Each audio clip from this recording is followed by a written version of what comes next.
Halo guys, kembali lagi di Kupas Film. Kita ulas film asik seru. Film ini menceritakan tentang seseorang yang ingin merampok tapi malah ia terjebak di dalam mobil yang dilengkapin kaca anti peluru. Seperti apa filmnya, mari kita lihat sama-sama. Sebelum filmnya dimulai, mohon telan tombol subscribe-nya dan nyalakan loncengnya. Dan jangan lupa like. Oke, mari kita mulai.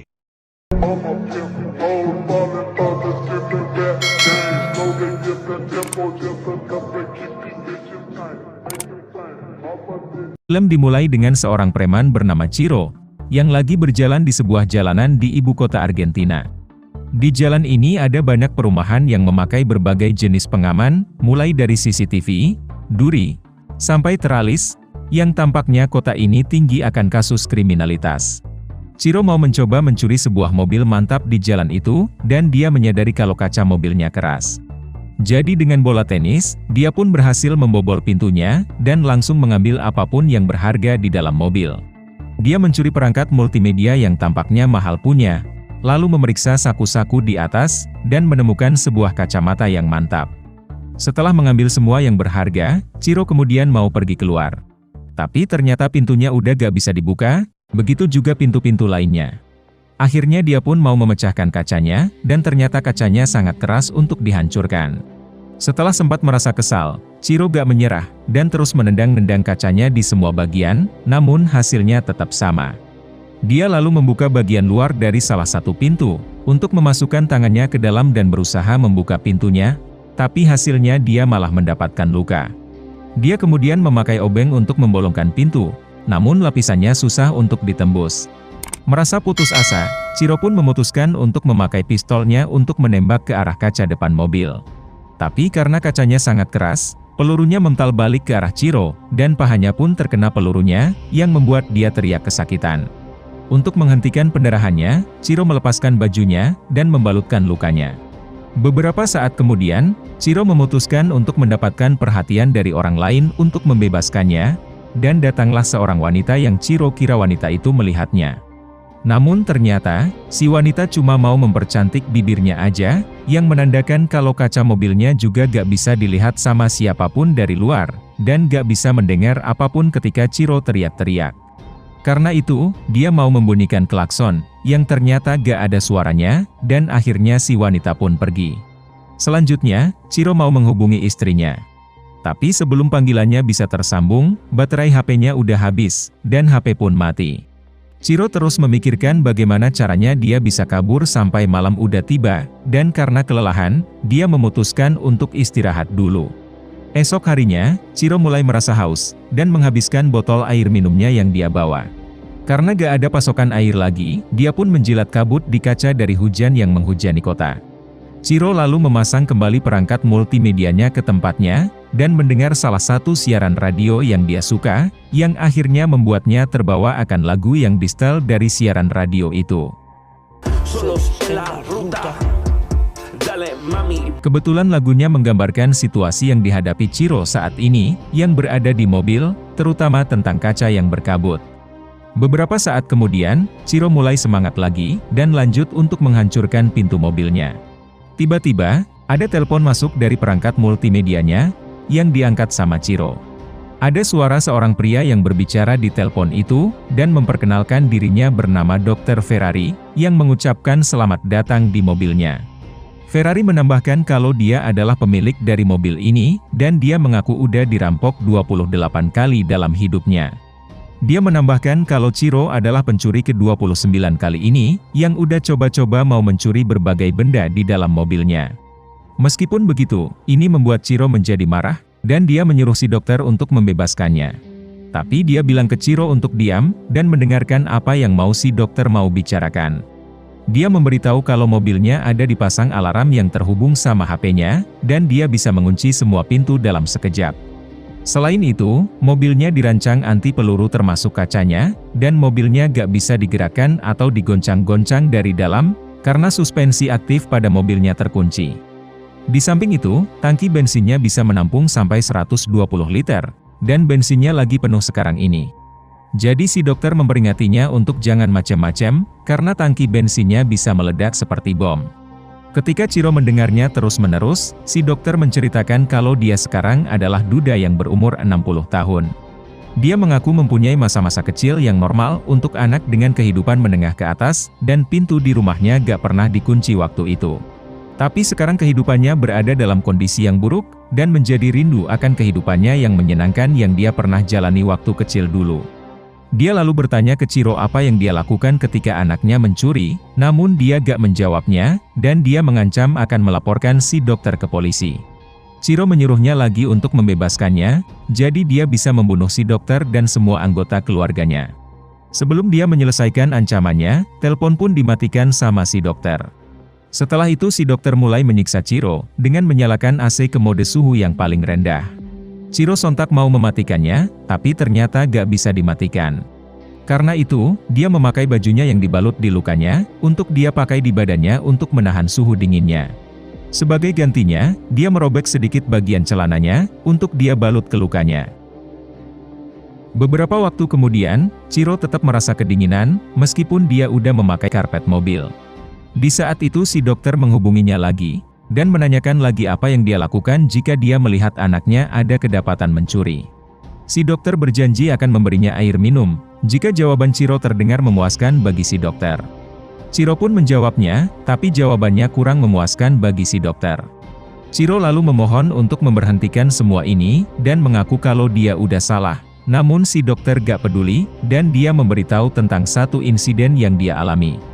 Dia mengungkapkan kalau beberapa bulan yang lalu, ada 2 orang maling yang masuk ke rumah anaknya, ketika anaknya lagi memarkirkan mobilnya. Si dokter menambahkan kalau dia udah melatih anaknya jika ada situasi seperti itu, untuk selalu menghindari kontak mata dengan para maling, dan selalu mempersiapkan uang untuk dikasih.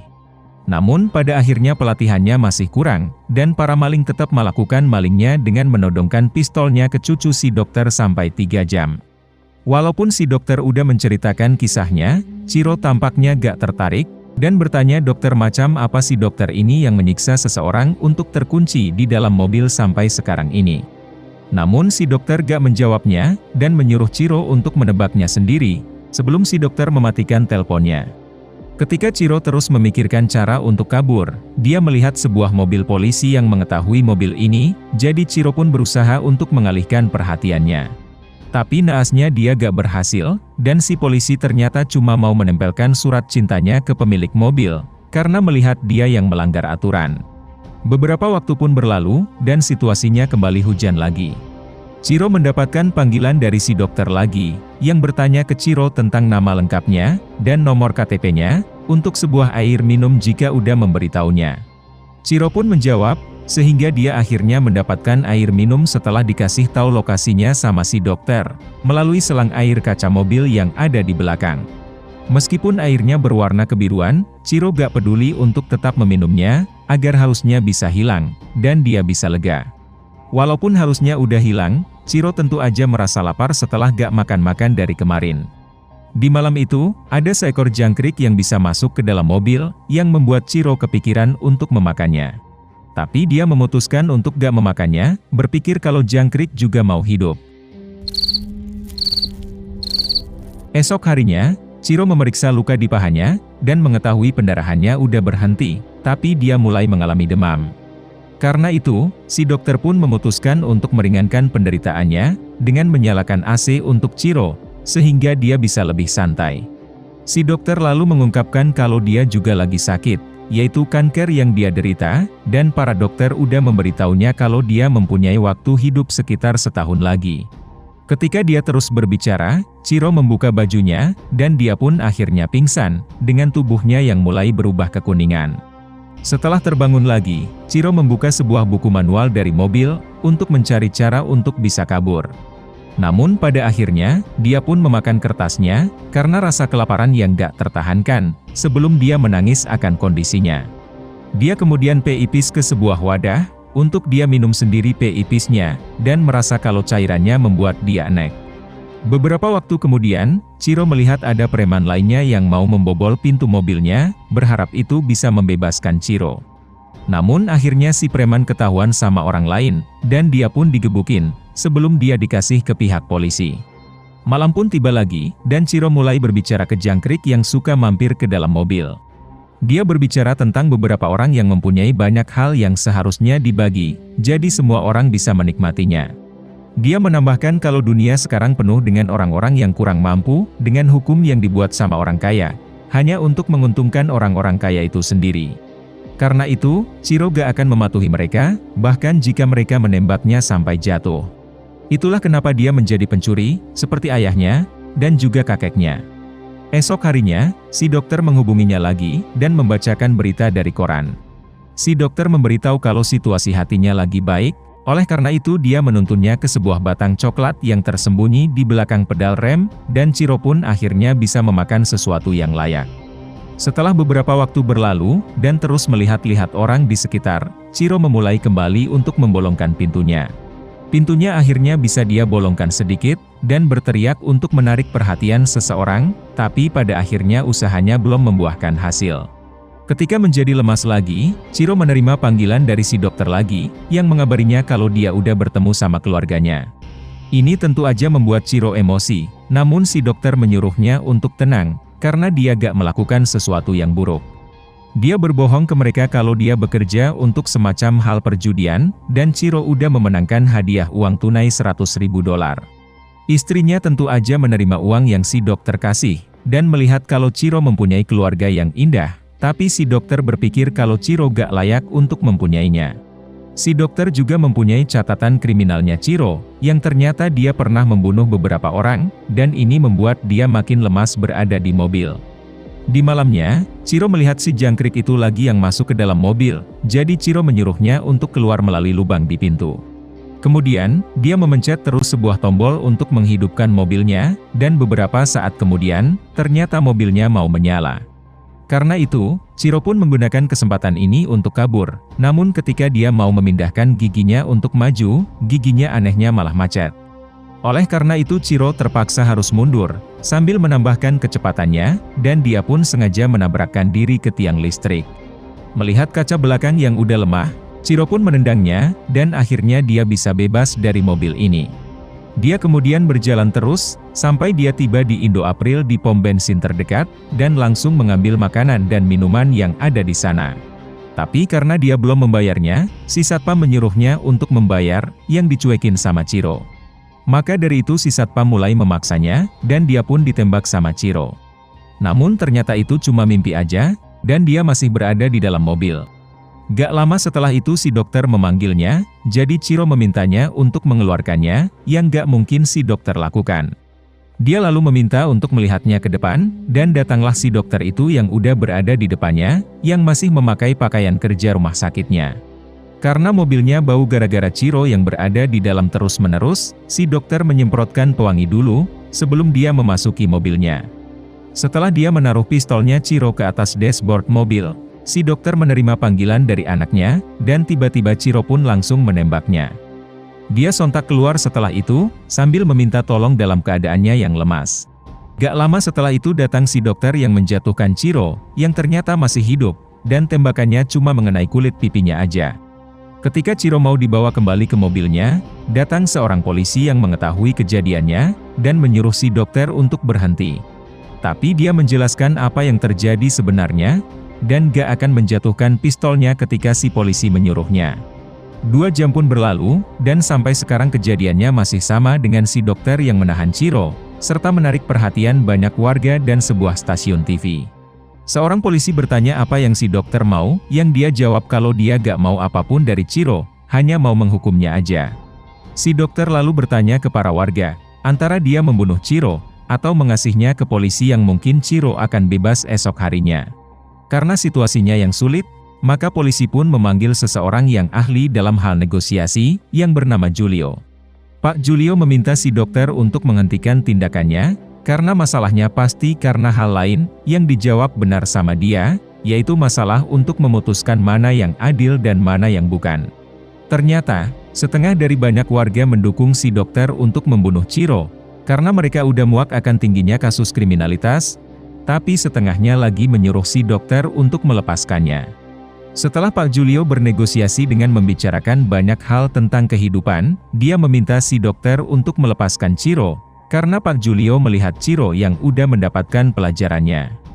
Jika si dokter membunuhnya, maka dia tetap akan dicap sebagai pembunuh pada akhirnya, dan itu gak akan menyelesaikan masalahnya. Setelah berpikir sejenak, akhirnya si dokter memutuskan untuk melepaskannya, dan Chiro langsung dibawa sama polisi. Meskipun masalahnya udah selesai, si dokter masih memegang pistolnya, dan malah memasuki mobilnya dengan bersenyum. Dia lalu menaruh HP-nya dengan hitungan mundur yang berjalan, yang dikira Pak Julio kalau itu adalah hitungan mundur untuk bom. Jadi dia menyuruh semuanya untuk mundur, dan akhirnya mobilnya pun meledak. Ini tentu aja membuat banyak orang pada kaget sama keputusannya si dokter, dan Chiro terlihat sedih di belakang mobil polisi atas apa yang udah dia lakukan. Esok harinya, media berbicara tentang si dokter dan insiden yang terjadi, karena keyakinannya yang kuat dalam melihat dirinya di pihak yang benar. Semua orang membicarakan tentang perubahan yang harus dilakukan untuk mencegah terjadinya insiden ini, dan harus mendapatkan dukungan dari pemerintah. Film diakhiri dengan Chiro yang dikabarkan udah mendapat perawatan medis, dan menunggu persidangan atas apa yang terjadi. Pastikan untuk klik subscribe, lonceng, dan like-nya ya. Thank you for watching.